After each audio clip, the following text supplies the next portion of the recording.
Vivre à contretemps. Une expression pouvant mener à deux acceptions différentes.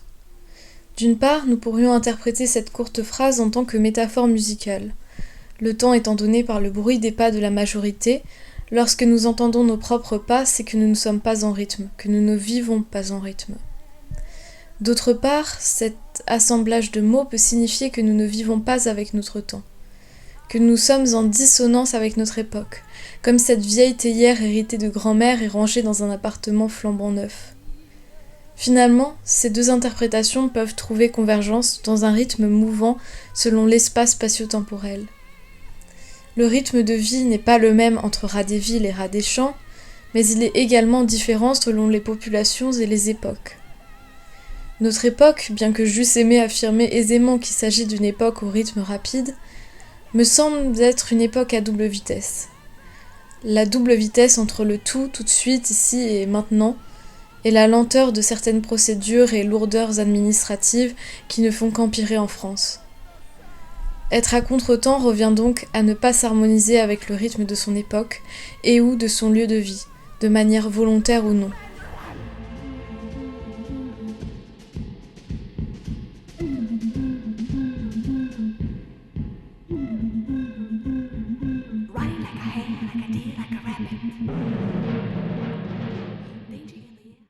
La résistance par l'attente. L'attente peut nous être imposée dans bien des circonstances. Néanmoins, elle peut être réappropriée à notre avantage.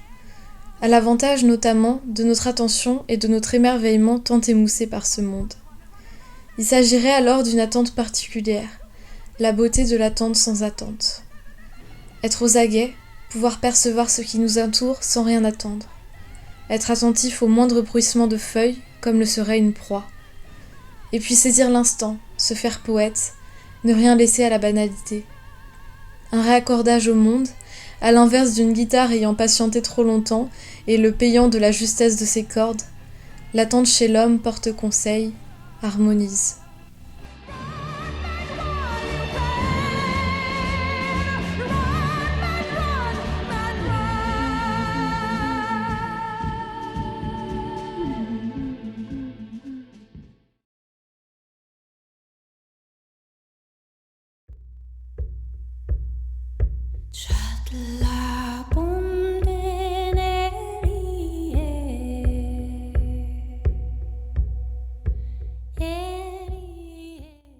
Bonjour à tous, j'espère que vous allez bien. Je vous retrouve dans cette vidéo pour parler du thème qu'est l'attente.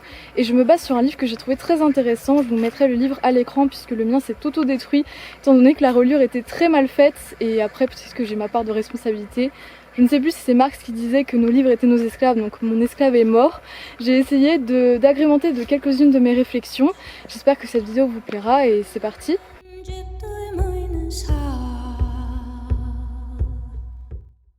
L'attente nous permet, selon moi, l'expérience la plus pure du temps, tout simplement parce que lorsque vous attendez, vous expérimentez le temps incompressible. Vous êtes obligé de vivre chaque microseconde, chaque seconde en pleine conscience.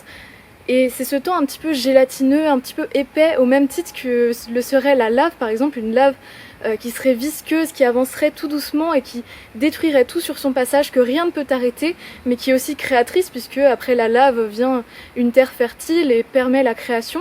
Et bien justement ce temps, cette attente pour moi est comme cette lave dont on peut observer les effets qui approchent, qui avancent lentement et qui est inexorable, qui nous montre l'impossibilité de l'inertie de l'être. L'être est obligé d'avancer et c'est cette expérience la plus pure du temps qui est incarnée par cette attente. Et justement nous pouvons l'observer notamment lorsque nous sommes dans un état d'impatience, lorsque ce temps gélatineux devient insupportable. Cette impatience, d'où vient le mot impatience? Et bien si l'on enlève le préfixe, cela donne le mot patient, comme les patients dans le domaine médical. Et impatience c'est du grec patior, quelque chose comme ça, et patior c'est souffrir. Voilà, vous vérifierez par vous-même, hein. Patior c'est souffrir, on va dire ça comme ça. Et donc c'est endurer ses souffrances, et endurer ses souffrances, arriver à aller au-delà et à continuer à vivre. Et d'ailleurs l'attente permet l'exagération, l'exacerbation des sentiments.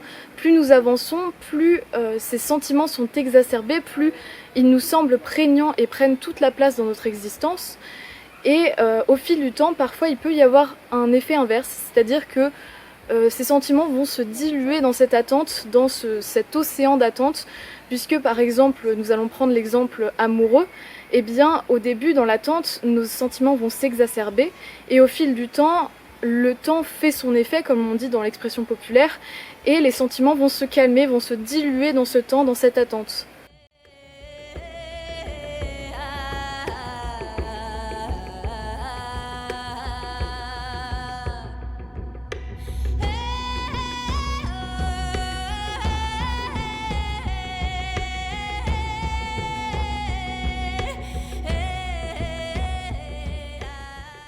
Je voulais également parler de l'attente revancharde ou de l'attente aimante, puisque l'attente peut être utilisée de diverses manières. Et déjà, je dirais que l'attente revancharde peut donner un goût finalement assez sucré à une attente qui ordinairement est plutôt amère. Dans le sens que vous connaissez tous, je pense, le poncif qui rira bien rira le dernier. Et c'est pour cela que l'attente revancharde donne ce goût si sucré à l'attente, c'est qu'il y a cette projection, ce moment de bascule où l'attente va être rentabilisée. Cette attente est vue comme finalement la partie d'une stratégie, une partie bien particulière qui va amener vers ce moment de bascule où cet autre qui a été tant objet de mépris, tant objet de colère, va enfin avoir la monnaie de sa pièce. Et finalement, il ne s'agit pas tant d'échanger une minute contre une minute, une heure contre une heure d'attente. Il s'agit d'atteindre ce moment d'apothéose où cette personne va souffrir. Quel que soit le temps de souffrance, il faut que la souffrance soit grande. Il ne s'agit pas ici d'une notion de temporalité, mais plutôt de qualité de souffrance. Et donc cette attente n'est qu'un moment de jouissance en attendant ce moment de bascule. Et c'est ce moment de bascule qui, rétrospectivement, va colorer de manière positive ce moment d'attente qui aura été rentabilisé.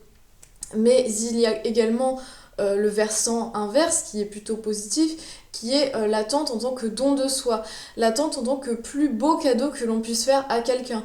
Puisque l'attente, c'est vraiment le don de ceux qui ont tout et de ceux qui n'ont rien, le don des déshérités, puisque c'est quelque chose que nous avons tous, notre temps, que nous pouvons donner à d'autres personnes.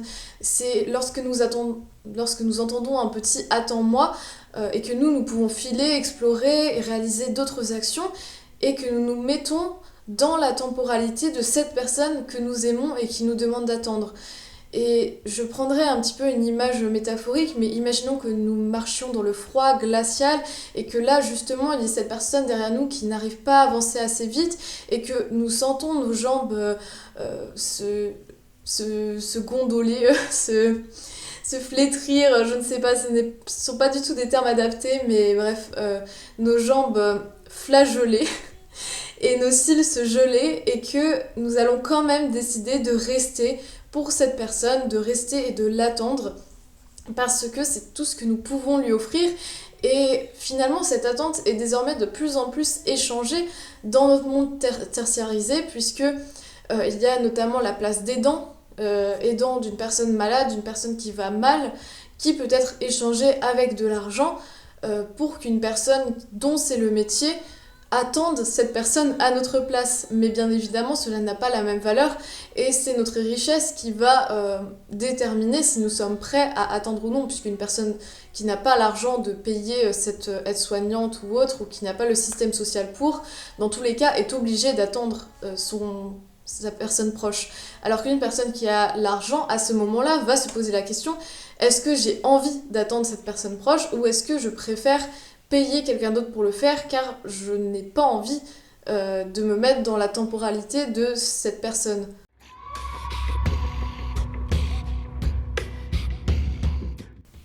L'attente est également un outil de distinction sociale. Il y a ceux qui peuvent se permettre de ne pas attendre et il y a les autres, puisque nous pourrions inverser le poncif. Le temps c'est de l'argent par l'argent c'est du temps. L'attente peut s'acheter. Et donc cela nous permet toute une lecture sociale, une grille sociale à travers la relation au temps et toutes les personnes qui vont être contraintes à attendre un objet de convoitise qui est détenu par une institution, par une personne qui les domine socialement. Par exemple, une demande de naturalisation, un droit d'asile, une demande d'adoption, une réponse à une candidature, une demande de prêt. Tout cela, ce sont des demandes qui nous placent dans une position d'attente dans une position de sujétion à ces entités supérieures, et donc l'existence peut même en perdre de son sens, puisque s'il s'agit d'une demande qui est massive dans notre existence, et que nous sommes contraints d'attendre, et bien à ce moment-là, tout peut perdre de son sens si l'attente est extrêmement longue.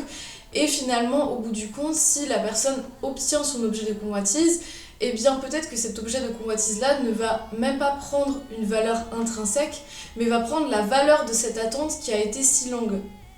Et donc, je pense que cette attente peut vraiment révéler cette sujétion à l'autre, puisque c'est à ces moments-là que l'on se sent le plus dépendant à cette personne, à cette institution, et parce que cette institution ou cette personne peut se permettre de nous faire attendre. Comme l'expression le dit, la ponctualité, c'est la politesse des rois, et bien cette expression signifie que plus l'on domine socialement, plus l'on peut se permettre de jouir du temps des autres et de leur faire plier leur temps en quatre pour nous. Et donc ce sentiment de sujétion est notamment très visible dans certaines situations.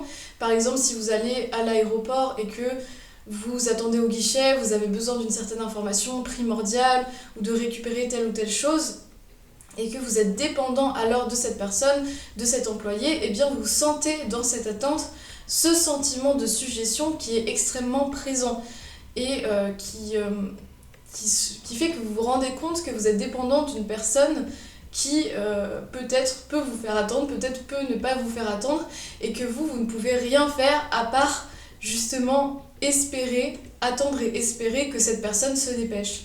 Et je pense également, et c'est ce que l'autrice met en exergue, qu'une société fonctionnelle n'a pas besoin de faire attendre ses sujets, et qu'il s'agit plus du constat d'une société qui est dysfonctionnelle, qui a besoin de dominer par l'attente.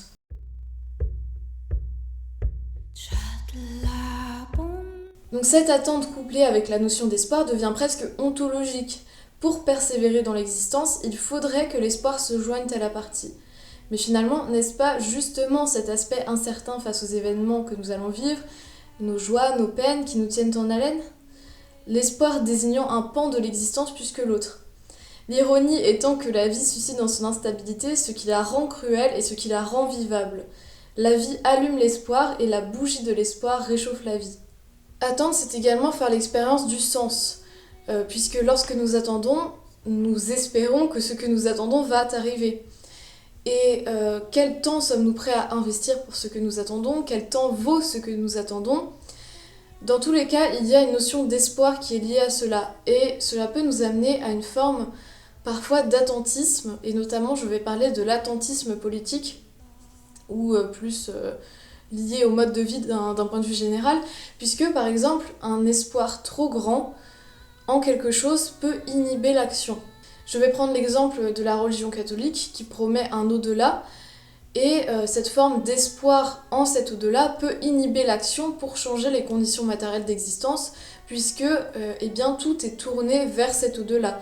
Donc cela nous amène à une forme d'attentisme politique, bien qu'il y ait certains courants justement qui soient un peu plus socialistes, qui aient été aussi catholiques, mais d'un point de vue général, cela peut amener à une forme d'attentisme politique. Mais il y a également l'inverse, c'est-à-dire un espoir trop mince en quelque chose qui peut aussi nous amener à un attentisme politique.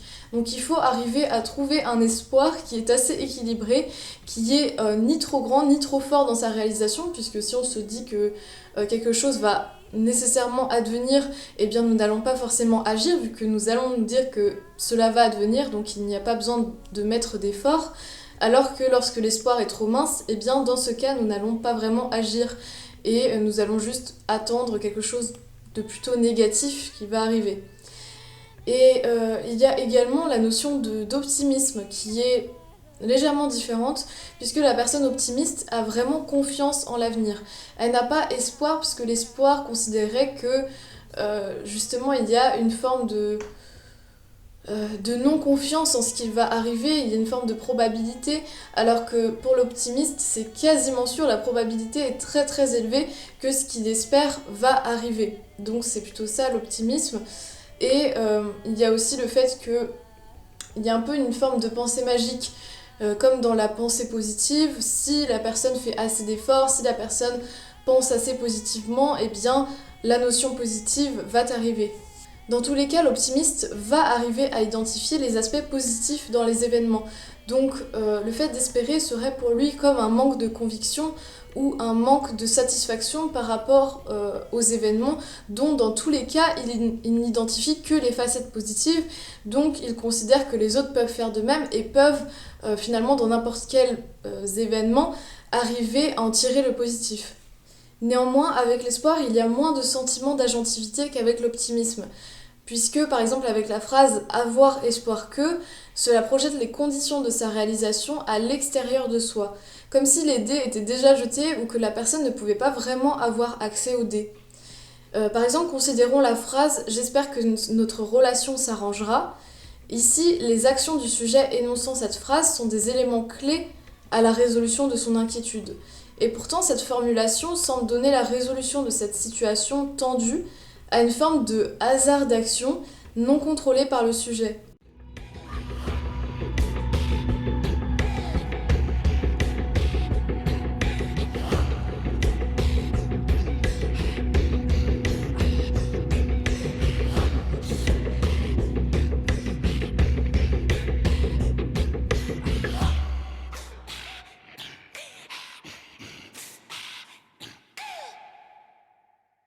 Et donc concernant les attentes, puisque nous avons parlé de l'attente, mais pas des attentes en tant qu'attente normative, puisqu'il y a les attentes sociales, ce que nous projetons sur les autres, sur leur manière d'être, sur leur manière de fonctionner, sur ce que nous projetons sur nous-mêmes et ce que les autres projettent sur nous-mêmes, ce qu'ils s'attendent à ce que l'on soit justement. Eh bien, nous allons parler de ça et aussi des attentes en termes de consommation, puisque désormais nous fournissons directement sur un plateau d'argent nos attentes en termes de consommation. Bon, je ne parle pas des attentes de tout le monde, mais plutôt des attentes normatives générales. Par exemple, le fait de vouloir des produits qui sont plus respectueux de l'environnement, de vouloir que ce soit plus inclusif envers les minorités, ce sont des attentes en termes de consommation. Si votre produit respecte ces normes d'inclusivité, ces normes environnementales, j'achèterai votre produit et pas un autre. Et donc c'est fournir sur un plateau d'argent nos attentes en espérant, en échange, avoir plus de pouvoir sur la société, pouvoir changer un petit peu le cours de la société par la consommation. Donc c'est toujours à travers le prisme de la consommation. Mais donc finalement nous restons toujours dans le prisme de la consommation et ce prisme n'est jamais remis en question. Et ce qui fait que cet empouvoirment n'en est pas réellement un. Et au même titre que justement le fait de livrer directement ses désirs sert le marché, et bien tout ce qui est autour des attentes et de l'attente a tendance à servir le marché. Même le fait d'attendre, par exemple dans des salles d'attente, d'attendre dans X ou Y moment, eh bien forme en nous une impression de vide, ce qui fait que nous allons davantage consommer. Par exemple dans les halls de train, eh bien il y a des gâteaux qui sont à disposition, et il y a beaucoup plus de chances que notre attention soit prise par ces gâteaux, même si nous n'avons pas faim, puisque nous sommes dans un état d'attente. De même, dans les salles d'attente de médecins, parfois il y a certaines publicités, il y a beaucoup plus de chances que nous soyons happés par ces publicités, ou alors par notre téléphone, bien évidemment. Mais justement, cette attente peut servir le marché, cette attente peut aussi servir de diverses autres manières. Par exemple, le fait que nous en ayons marre d'attendre dans les caisses de supermarché, eh bien nous allons peut-être nous diriger vers les caisses automatiques, et donc l'attente va faire que finalement nous effectuons le travail d'un employé pour ne pas attendre. Donc finalement, pour ne pas attendre, nous allons travailler gratuitement.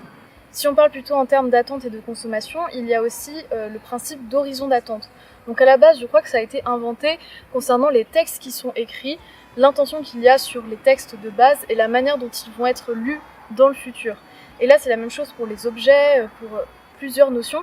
Un instant T, eh bien, ils ont été inventés pour répondre à telle ou telle attente. Et comment ce même objet va être interprété concernant les attentes futures. Il s'agirait alors d'être à l'avant-garde, essayer d'anticiper les attentes. Mais il peut aussi y avoir un procédé qui fait que finalement, si on nous propose des fonctionnalités dont nous n'avions même pas conscience, eh bien, nous pouvons créer des désirs que nous n'aurions peut-être pas eu autrement par nous-mêmes, et qui ont été créés par cette proposition qui a été faite et qui finalement vont devenir de nouvelles attentes, peut-être par anticipation de nos attentes, mais qui finalement ont créé nos attentes. Il y a aussi la notion de désir de récupération, des désirs qui avant appartenaient aux élites, des désirs et des attentes Par exemple, le coucher de soleil, le fait que le coucher de soleil ait été à l'acmé du bon goût chez les élites et qui finalement a été récupéré par la population par la suite et qui désormais est un petit peu le kitsch du romantisme.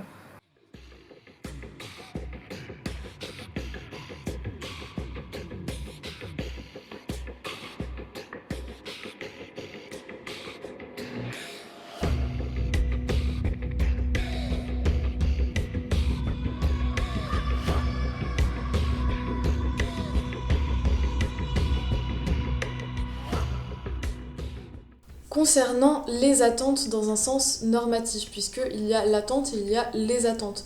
Même si je pense que ces termes sont liés, puisque même les attentes, il y a un aspect de temporalité.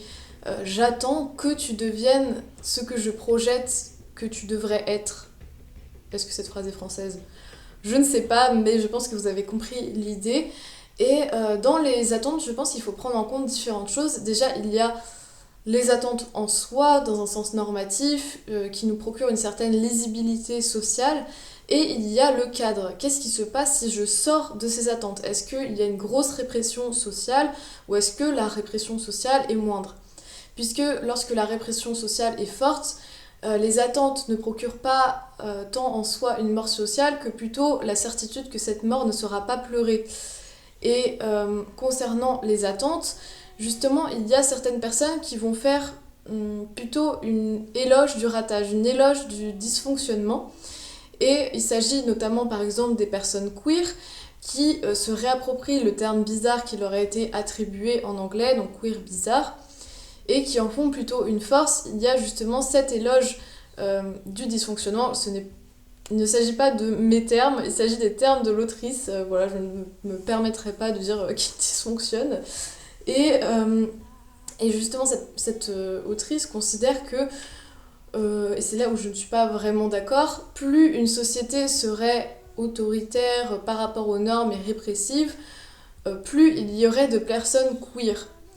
Or, je ne suis pas vraiment d'accord. À mon sens, cela forme plutôt une courbe de Gauss, puisque imaginons qu'une société soit très peu normative, là, le fait d'être queer n'aurait pas trop de sens, donc je ne pense pas qu'il y ait de personnes queer dans ce genre de société, puisqu'elles sont directement incluses dans les normes.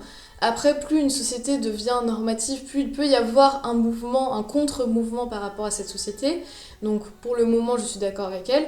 Mais pour les sociétés qui sont très autoritaires, à mon avis, il y aurait beaucoup moins de personnes queer, et d'ailleurs c'est ce qui se passe, puisque le coût à payer pour exprimer sa singularité est trop fort, et exprimer sa singularité dans ce genre d'expression n'est pas une nécessité vitale, donc je pense que ces personnes s'abstiendraient pour ne pas avoir un coût social qui est trop fort, et donc ne montreraient pas cet aspect de leur personne.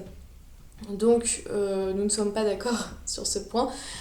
Et justement, pour arriver à être écouté, pour arriver à avoir une parole, une place socialement, il faut d'abord montrer aux autres que nous sommes prêts à accepter ces normes, que nous sommes prêts à faire l'effort de se plier à certaines normes, et cela nous procure une forme de fiabilité dans le regard qu'ont les autres sur nous, puisque nous avons fait l'effort d'arriver à rentrer dans ce moule, et donc c'est un peu comme si à ce moment-là, nous commencions à exister en tant que citoyens, en tant que personnes qui peut être respectée par les autres et à qui les autres vont pouvoir aussi se référer, aussi écouter la parole, etc.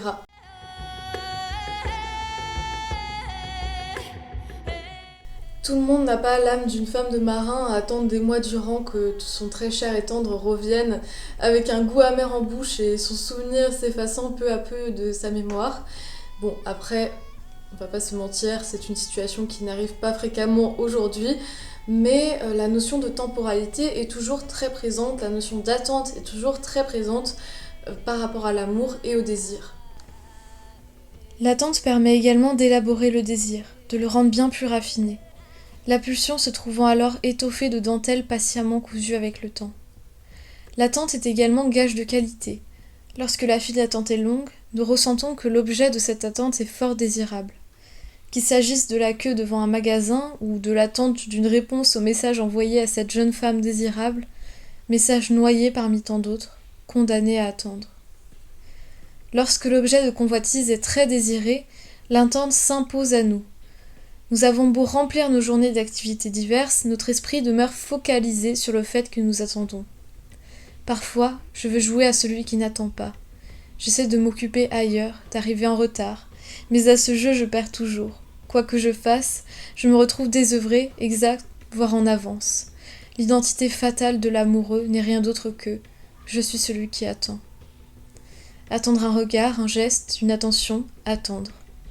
Attendre nous place dans une position de suspens, une position instable et fragile, dépendante de l'avenir pour exister, ou ne pas exister aux yeux de celui dont le regard nous ancre et nous fait ainsi sortir de cet état de suspens pour finalement s'oublier totalement et nager dans le noir de ses pupilles. Attendre nous accorde le statut de pré-existence que Camus met si bien en mots. Il fait mauvais ici. Je suis encore café au lait, plutôt lait que café, et je me coiffe avec chignon ou avec natte derrière, comme les Chinois. Je m'habille le moins possible, et surtout je n'existe pas, j'attends d'exister, je ne suis qu'une promesse. L'autre est comme ce mirage au loin, que nous apercevons au-delà du désert, peut-être est-ce une illusion, mais cela ne fait rien, notre existence dépend de ce mirage. Le front aux vitres, comme le font les veilleurs de chagrin, je te cherche par-delà l'attente, par-delà moi-même, et je ne sais plus tant je t'aime lequel de nous deux est absent. L'attente est à placer au sommet de la jouissance, l'attente reliée aux exigences, aux projections, aux rêves, comble notre désir jusqu'à ses moindres recoins. Alors que la réalité s'y est moins bien l'espace de nos désirs. Mais d'un autre côté, la réalité déçoit alors même qu'elle comble nos attentes, car elle impose une univocité à l'objet attendu.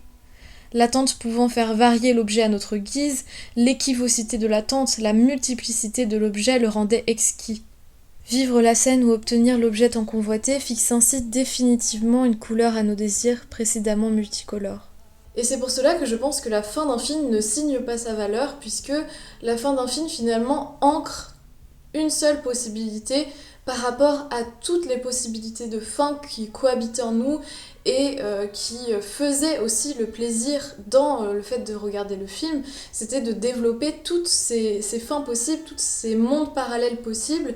Et là, la fin du film en fixe une, donc finalement cela peut même être un petit peu décevant parfois de se dire que c'est cette fin qui a été choisie et pas une autre, c'est cette fin et pas toutes ces fins à la fois qui coexistaient en nous. Donc le plaisir aussi est d'arriver à user de son imagination pour développer toutes ces fins qui sont possibles et qui font la pluralité et la beauté du film.